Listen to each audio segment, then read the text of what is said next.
जालना लोकसभेचे महायुतीचे उमेदवार रावसाहेब दानवे यांच्या विरुद्ध दंड ठोपटण्यासाठी फुलंब्री मतदारसंघामध्ये सरपंचपद भूषवलेले मंगेश साबळे सज्ज झाले असून उद्या ते आपला उमेदवारी अर्ज दाखल करणार आहेत। यावेळेला जिल्ह्यामधून त्यांना चांगला प्रतिसाद मिळत आहे। गेल्या 25 वर्षात राज्याचे खासदार रावसाहेब दानवे हे कोणत्याच प्रश्नांवर बोलले नाहीत। त्यांनी 25 वर्षात केवळ दादाराज चालवलाय असं म्हणत साबळे यांनी दानवे यांच्यावर टीका केली।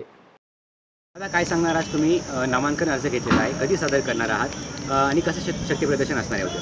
नक्कीच उद्या सकाळी 10 वाजता राजूर या ठिकाणी आम्ही निघणार आहोत आणि 1 वाजेपर्यंत सन्माननीय कलेक्टर साहेबांकडे नॉमिनेशन आम्ही दाखल करणार आहोत। आणि समाजाला आम्ही आवाहन केलं आहे, 18 पगड जातींच्या दीन दलित गोरगरीब शेतकऱ्यांच्या पोरांना तरुण पोरांना आम्ही आवाहन केलं आहे, युवकांना आवाहन केलं आहे की आपण मोठ्या संख्येने उपस्थित राहावं। आता बघू काय प्रतिसाद मिळतो।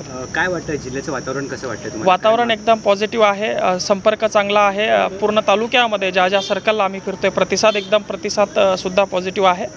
तर नक्कीच विजयाचा रथ हा नक्कीच पोहोचेल या जालना लोकसभा जिल्ह्यामध्ये। दानवे मागील 25 वर्षापासून जिल्ह्याचे खासदार आहे, अशा परिस्थितीत तुम्ही दानवेंना एक आव्हान देणार आहात, कशा प्रकारचं आव्हान? 25 वर्ष झाले ना रस्त्याची व्यवस्था, ना पाण्याची व्यवस्था, ना शिक्षण व्यवस्था, ना आरोग्य व्यवस्था, कुठल्याही प्रश्नावर हे व्यक्ती सन्माननीय दादा बोललेले नाही।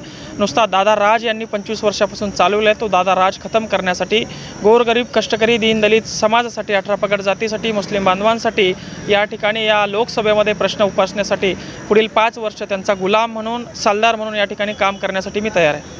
कशी रणनीती असणार आहे आणि किती लीडने तुम्ही जिंकून येणार असा विश्वास आहे? आता हा जनतेचा विश्वास आहे, जनता ठरवेल कोणाला निवडून द्यायचं, किती लीड या ठिकाणी द्यायची। जनतेवर आम्हाला पूर्णपणे विश्वास आहे। जनतेला बदल हवा आहे आणि तो बदल नक्कीच आपल्या जालना जिल्ह्यामध्ये येत्या 4 तारखेला दिसेल। तुमच्यावर अनेक आरोप झालेले आहेत, त्याचं तुम्ही काय स्पष्टीकरण देणार किंवा काय सांगणार? यांच्या पायाखालची वाळू सरकलेली आहे। सुरुवातीला यांना वाटलं 25 वर्षाचा पोरगा याच्याकडनं आपलं काही बिघडणार नाही, पण 25 वर्षाचा पोरगा 25 वर्ष सत्तेत असलेल्या माणसाला आता कुठेतरी हरवताना त्यांना दिसलेलं आहे आणि म्हणून त्यांच्या पायाखालची वाळू सरकली आहे। अफवा ते पसरवायला या ठिकाणी लागलेले आहेत।